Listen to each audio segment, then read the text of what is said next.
So hello everybody, welcome to another video of Apploye, and today we will see how you can make your channel member into an admin. First you have to come to the member section. From the member section you are required to select the person whom you want to make the admin of your organization. So I'm selecting this person to make an admin. So once you're selecting the person, you have to go to the action button.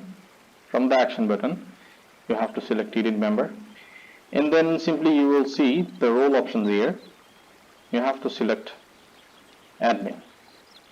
So the procedures are almost done. You're done adding this person as an admin.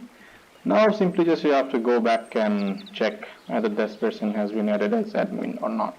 So yeah, this person has been added as an admin. So yes, that's how you can simply make a general member as an admin. Thank you. Have a nice day.